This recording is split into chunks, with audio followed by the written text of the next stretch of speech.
¿Presente el documento? Sí. Ay, Oye, vamos a empezar la sección de lo que llamamos una revista de la línea de profundización. Y comenzamos con la estudiante Manuela Suárez sobre un artículo de revisión y luego pasamos con los otros compañeros. Esta sección la grabamos, como dice, de corrido, junto con otro club y que hay de nuevo en diabetes. Listo. Dale. Bueno, el título del búsqueda Está bien presentar así porque ahí nos queda la fuente y todo. bueno, el título de mi revista fue Cetoacidosis diabética, características epidemiológicas y letalidad en adultos atendidos en un hospital universitario en Colombia. El año de publicación pues prácticamente reciente, el 2021, y los autores pues los que observamos aquí. Y la editorial pues fue un estudio realizado en la Universidad de Antioquia en la Facultad de Medicina. ¿Qué pretendió? ¿Ah? ¿Qué pretendía el estudio? En el estudio se buscaba o sea, la probabilidad de cetoacidosis con otras enfermedades, y en qué edades más tenía prevalencia. Llamémoslo así como querían mirar qué pasó con, me imagino, todos los pacientes que en un periodo determinado de tiempo, 2012, 2015, tuvieron diagnóstico de cetoacidosis, qué características tuvieron, ¿cierto? Sí, con qué enfermedad estaba Con relacionada. qué enfermedad se correlacionó y eso, o sea, caracterización de la cetoacidosis como una complicación de la diabetes tipo 1 o 2. ¿Era 1 o 2 o todas las cetoacidosis? No, también vieron en qué diabetes estaba tomando. Ah, perfecto. O sea, cualquier diabetes que tuviera cetoacidosis diabética. Perfecto. Entonces, dentro del método, las cetosis diabéticas son las complicaciones más agudas y más graves de la diabetes, pues ya lo sabemos. Dentro del objetivo del estudio realizado fue determinar las características demográficas y clínicas de los pacientes adultos con esta enfermedad. Y para eso se hizo énfasis en los factores precipitantes y en la determinación del porcentaje de letalidad intrahospitalaria por cualquier causa. Pues se vieron la parte demográfica, tanto las enfermedades que estaban relacionadas con la cetoacidosis y también con qué diabetes estaba relacionada, con qué tipo de diabetes estaba relacionada. Y el método utilizado pues fue un estudio poblacional, un estudio de corte retrospectivo de pacientes mayores de 18 años admitidos por cetoacidosis diabética en el Hospital Universitario San Vicente Fundación de Medellín, Colombia, entre enero de 2012 y diciembre de 2012. O sea, no es un estudio observacional, no experimental. Primera condición. Segundo, es un estudio retrospectivo cuya fuente principal fueron historias clínicas. ¿Estamos de acuerdo? No hay intervención. No estamos hablando de estudios clínicos AA, ni AAA, aleatorizado, controlado, cegado. Tampoco estamos hablando de cohortes como tal, hacia arriba, de estudio comparativo, nada de esas cosas. Es un estudio observacional. ¿Listo? Porque no hay intervención, simplemente. No hay intervención, además. No es experimental. No hay intervención. La prevalencia. ¿Cómo? Es un estudio observacional transversal. ¿Sí? Listo. Bueno, Más epidemiológico, sí, la palabra. dentro de los resultados, pues tenemos que se incluyeron 159 pacientes con cetoacidosis diabética. Pero en cuanto a las estadísticas, tenemos la mediana de la edad fue de 46 años, 40 individuos, dentro de los cuales fue 25,2 el porcentaje. Y estos serían diabetes tipo 1. Bueno, 107, bueno, esos porcentajes serían diabetes tipo 2 y 12, que fue 7,6, serían otro tipo de diabetes. Y dentro del estudio pues, se concluyó que el tratamiento precipitante más común para la cetoacidosis fue la suspensión de tratamiento hipoglicemiante. Hipoglicemiante en un 36%. ¿Qué es lo que la literatura dice que el paciente hace cetoacidosis? Uno, porque suspende, o hace hiperesmoral, porque suspende. Dos, por infección. Son los dos. O sea que esto es correlacionado con la literatura. Y porque aparece de nuevo, que no lo conoce. Ahora, es un estudio de adultos, por eso no sabemos que habría que hacerlo en los niños, pero es un estudio de adultos que también hace cetoacidosis. ¿Quién más hace cetoacidosis? Los tipo 1, pero no, el 30% de los tipo 2 hacen cetoacidosis. No estado hiperosmolar, sino cetoacidosis. Pero ahí está muy bien, suspender, infección y aparición de una nueva diabetes. Entonces se inauguran con una nueva diabetes. El 28%, ¿no? Pero el que tuvo más predominancia fue la suspensión del tratamiento hipoglicemiante en ese estudio. Listo. Sí. Y la mediana de la estancia hospitalaria fue aproximadamente de 8 días, con 12 pacientes de los cuales fallecieron. Y en cuanto, ay, Conclusión. en cuanto a las conclusiones que tuvo ese estudio, la evaluación de la cetoacidosis diabética demostró pues, diferencias importantes en la presentación clínica, de acuerdo pues si fue diabetes tipo 1, tipo 2, pues para ver en cuál hubo mayor prevalencia de cetoacidosis. Y como ya dijimos antes, las especies de tratamiento fue el factor precipitante más frecuente, seguido por la infección. Primero pues fue el que se les suspendió el hipoglicemiante y después el más común fue la infección. La letalidad en ese estudio fue de 7,5%, superior a la tasa del 1% que tienen los países desarrollados, evidenciando la necesidad de mejorar la atención de estos pacientes. Y otra conclusión que se tuvo, que fuentes de infección fueron del tracto urinario, pulmón y los tejidos blandos, pues para los pacientes que presentaron cetoacidosis. Eso correlaciona con la literatura, excepto la mortalidad, de una mortalidad muy alta. O sea, mortalidad en los países desarrollados 1% y nosotros con el 7,5%. Es muy alto. Seguramente diagnosticamos tardíamente. El paciente consulta, habrá que mirar. Y la segunda, hay diferencias clínicas si eran tipo 1 y tipo 2, ¿cierto? Clínicamente no nos dijeron qué, pero hay diferencias. Los desencadenantes son los mismos. ¿Listo? Sí. Y las simples de infección, busque siempre un cetoacidosis, estado hiperosmolar, versus una cetoacidosis. Busque siempre la piel, la celulitis, una infección urinaria que pedirle, para de orina todos ven, y una neumonía, por ejemplo. Esos son los tres sitios que correlacionan. El cuadro hemático ayuda, el problema es que le dice que leucocitosis, pero no dice más. No, hay que buscar el foco. La gente está tosiendo, está desgarrando, tiene un foco en una radiografía, se auscultan extractores, ¿sí? O el paciente tiene un pie diabético, ahí está la celulitis, un flegmón, un absceso. O el paciente que hace trauma o que hace un infarto. Son otras causas de descompensación y que de pronto terminan en una sobreinfección, por ejemplo.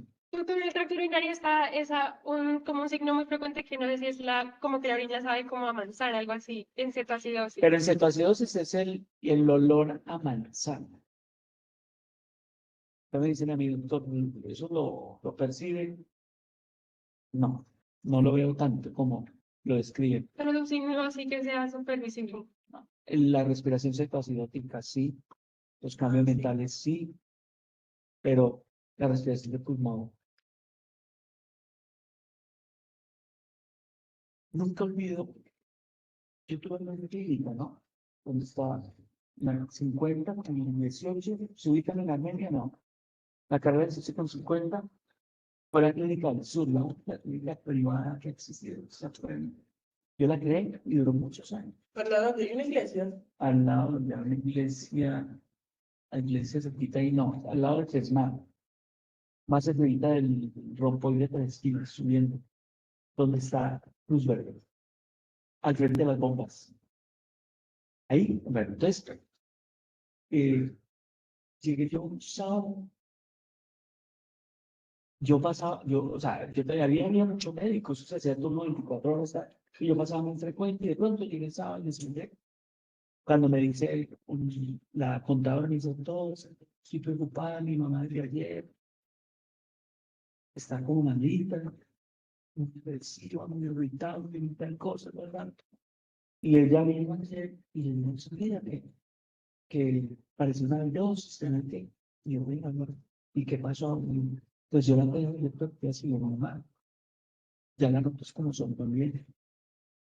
Entonces, yo estaba yo ahí cuando fui, y yo la miré, y llamé al médico, y le dije yo, la señora, en consejo, no estaba en consejo, está en coma. Entonces le dije yo, venga, yo no, entonces le pusimos un Fenergan, eso es un antihistamínico fenotiacida como para pacientes agitados, como yo no, es que estaba muy ansiosa, doctor, y casi agresiva, y que no sé qué, yo, pues de llamar a esta paciente, le pidieron paciente al final.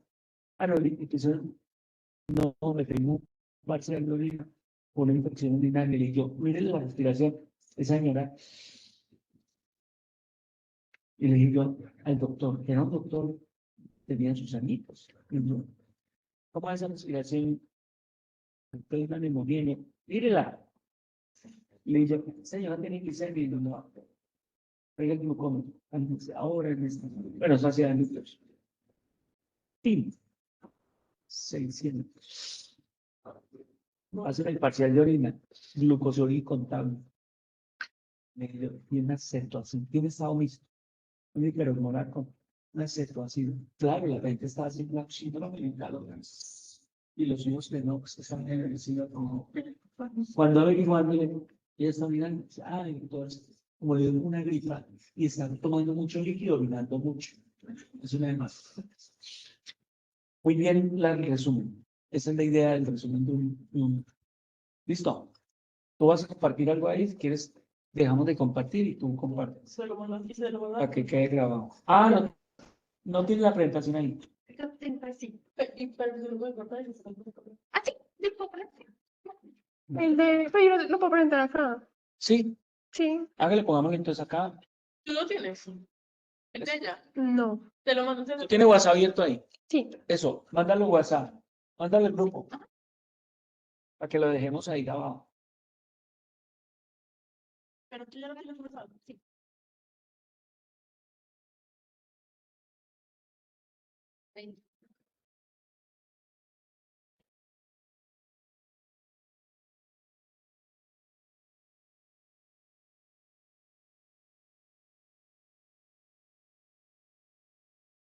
Síndrome coronario agudo.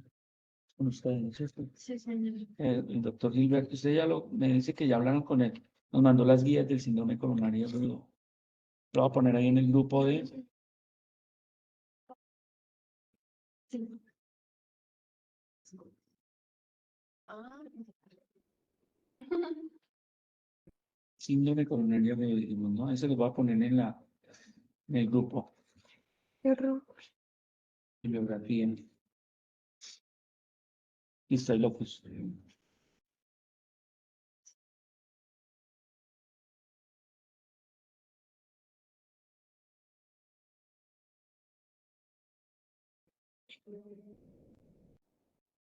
¿Ese no?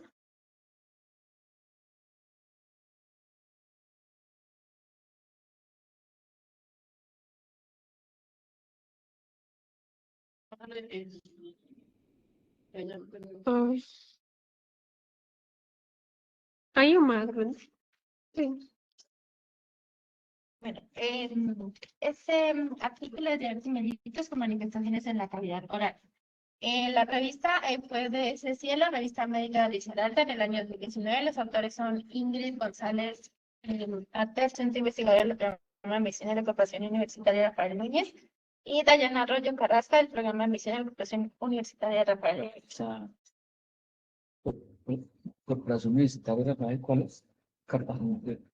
¿Dónde es? No sé. No, pues la verdad no lo investigué. No sé. Me parece. Pero es de la revista de Risaralda. Sí, señor.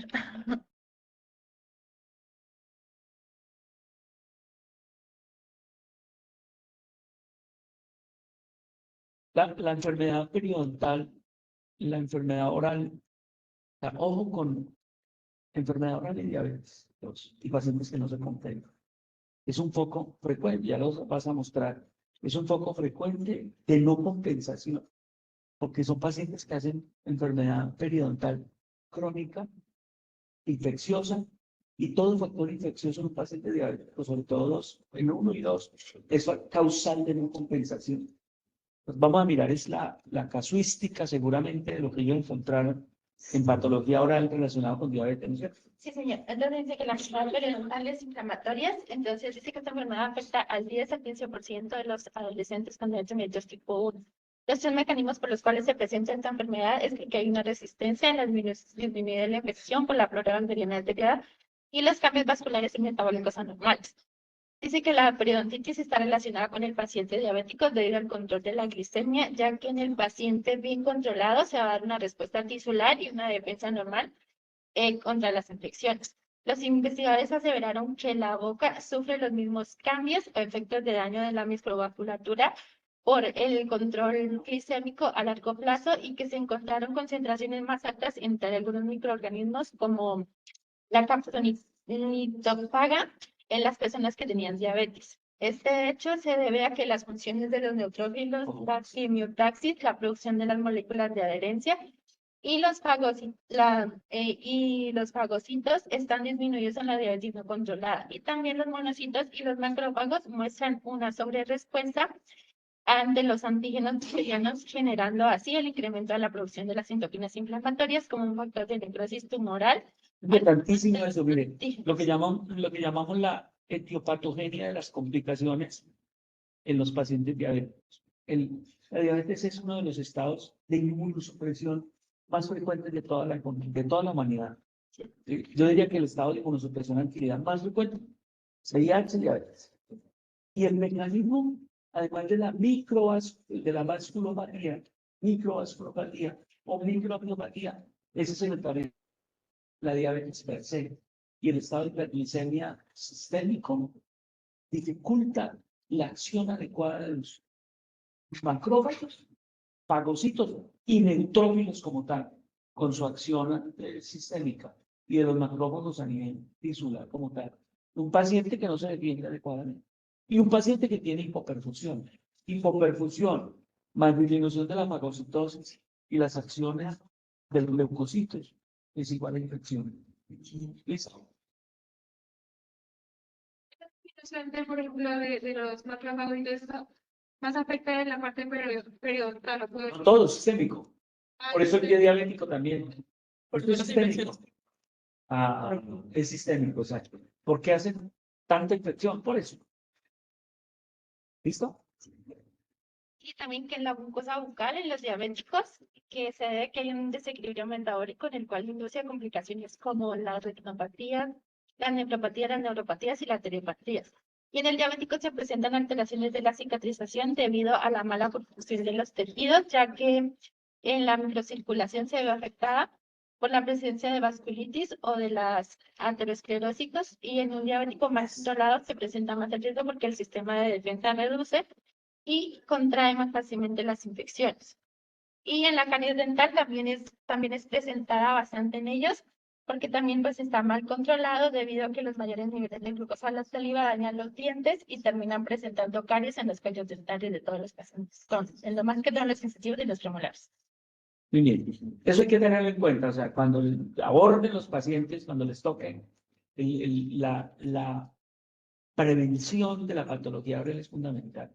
Hay que preguntarle cada cuánto se hace profilaxis.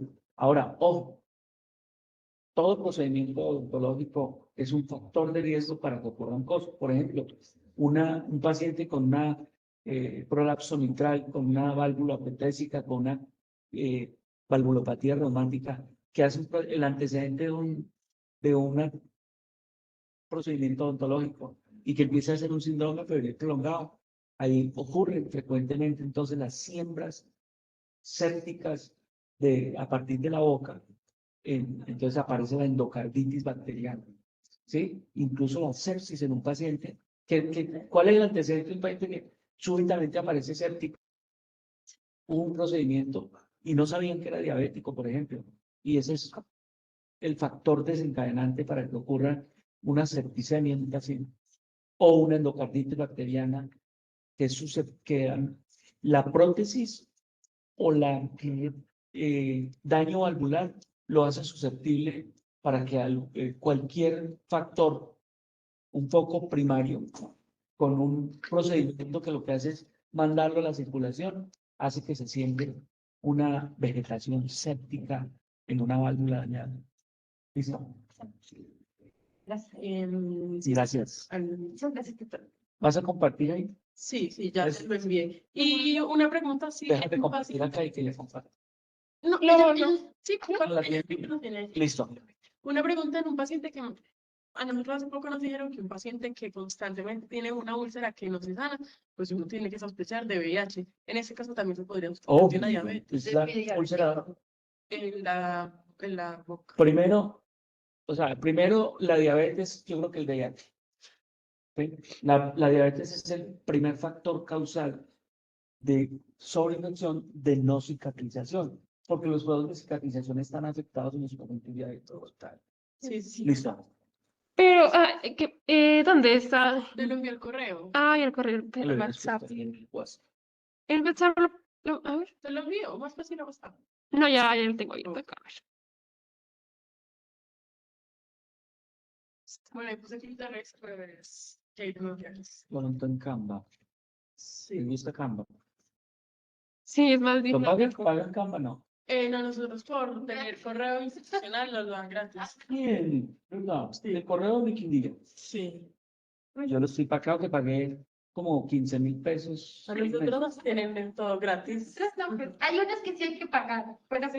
pues, no se mete ahí. Oh, espectacular. Se cambia Bueno. muy bien. Entonces, ¿qué hay de nuevo diabetes? Les traigo un caso de agosto 2023.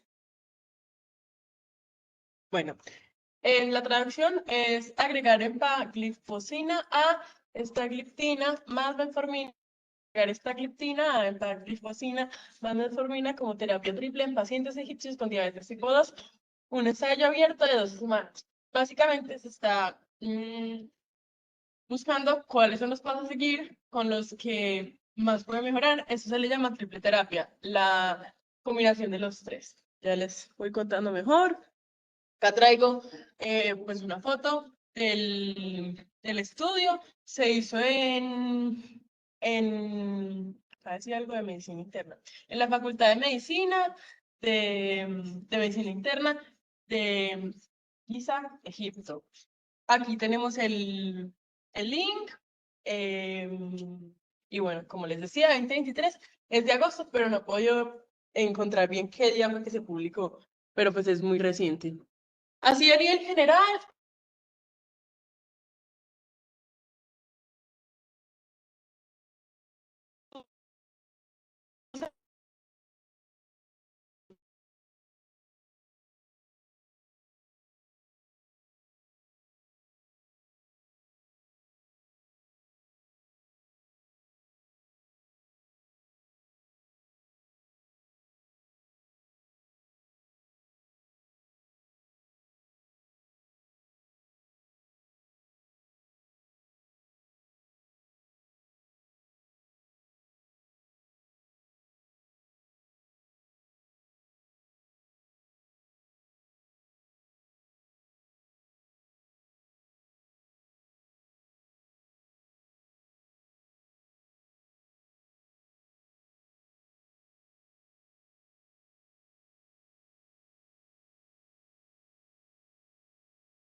Ay, ay, ay.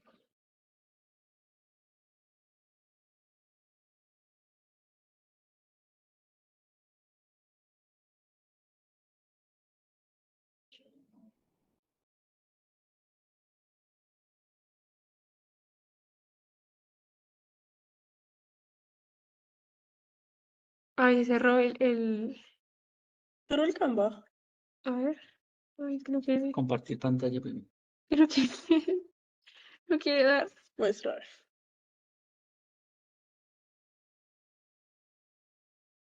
¿Cuál eres tú? Ay, Ay, eso.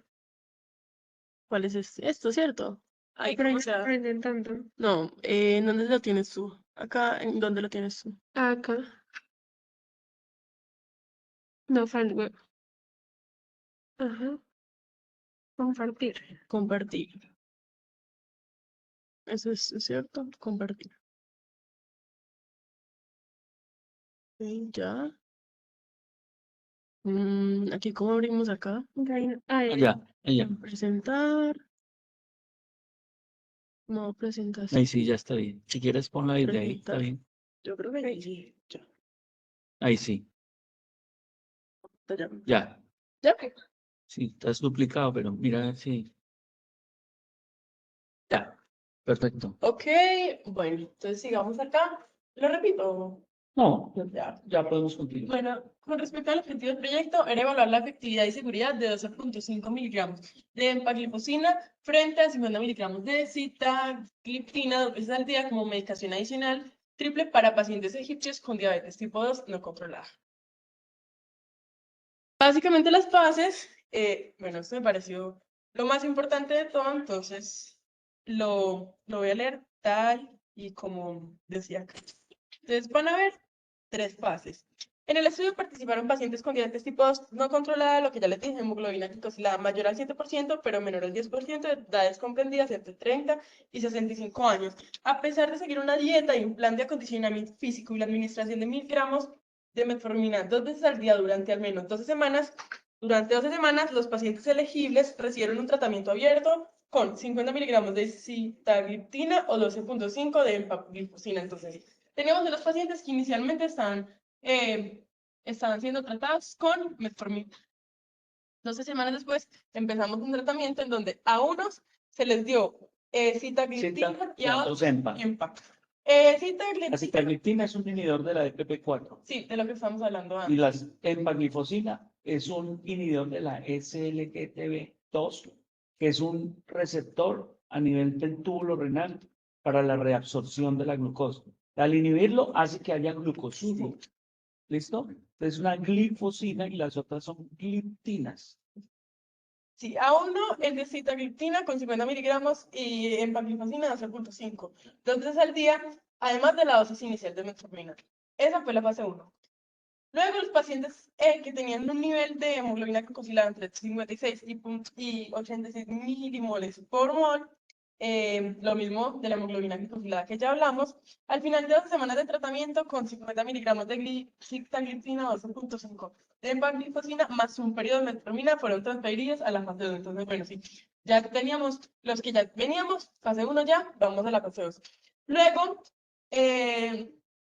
los que tenían sitagliptina se les añadió el otro medicamento, se les añadió 12.5, mientras que los que ya tenían los de 12.5 se les añadió el otro medicamento. Ajá. Entonces, eso con la idea de tener ya una terapia triple durante 12 semanas adicionales. Entonces, primero pues teníamos metformina, luego le metimos algunos de los otros medicamentos y le complementamos con el que faltaba para tener una terapia triple de 3 medicamentos. Se fue como el método que se usó. El resultado, bueno, entonces con esa triple terapia, dependiendo del paso que íbamos siguiendo, se evaluó el control del peso, el control de la glicemia, se evaluó la mortalidad y el resultado fue el siguiente. El grupo de sitagliptina que recibió empaglifosina experimentó una disminución sustancial de la hemoglobina glicosilada, los niveles de glucosa plasmática en ayunas y postprandiales, el peso corporal y la presión arterial en comparación con el punto de partida. A diferencia de eso, agregar sitagliptina al grupo de empaglifosina redujo la manera De manera no significativa, los niveles de hemoglobina glicosilada en ayunas y de glucosa plasmática postprandial y la presión arterial sistólica desde el inicio, pero redujo significativamente el peso corporal y la presión arterial diastólica. Comparando los dos grupos, entonces acá tenemos los que eran sitagliptina, le pusimos empagliflozina, se tuvo esas mejoras, nivel de glucosa, peso corporal y presión arterial. A los otros, que eran los de empagliflozina, que les añadimos sitagliptina, se tuvo mejoras, no se tuvo mejoras en la hemoglobina glicosilada, ni en la glucosa plasmática, ni en la presión arterial, pero sí en la pérdida de peso. Cuando se compararon los dos, la adición de empagliflozina, que es este primero, redujo los niveles de hemoglobina glicosilada en ayunas y de glucosa plasmática postprandial para todos excepto el nivel de glucosa plasmática en ayunas, P igual a 0.002, que esto es el nivel de significancia. Mientras que el peso y la presión arterial de los pacientes no se vieron afectados significativamente. Eso fue como lo que se tuvo el resultado.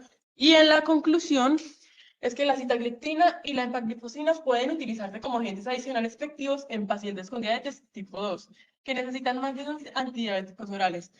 Más precisamente, en comparación con la combinación de sitagliptina, las combinaciones de empagliflozina tuvieron más éxito en reducir los niveles en hemoglobina glicosilada, glucosa plasmática en ayunas y postprandial, así como en mejorar la presión arterial y el peso corporal. Finalmente se concluyó que la combinación de empagliflozina más sitagliptina y metformina era efectiva, segura y tolerable. Es la triple terapia que ahora es muy frecuente la sitagliptina más metformina, es el mismo Hanumet. Fue el primero que salió. Janubia era sitagliptina, Hanumet, son las mezclas de los dos. Muy frecuente, el paciente que ya lleva mucho tiempo tomando eso y le adiciona una empagliflozina, le va mejor. Sí, esto es la triple terapia y según este estudio, la más recomendada es esta, por todo lo que ya... EMPA unida a las otras dos. Empagliflozina más sitagliptina y metformina. Perfecto. Ese es el... Muy bien. Creo que ya. Listo. Vamos a terminar de... Listo. Entonces, dedicamos a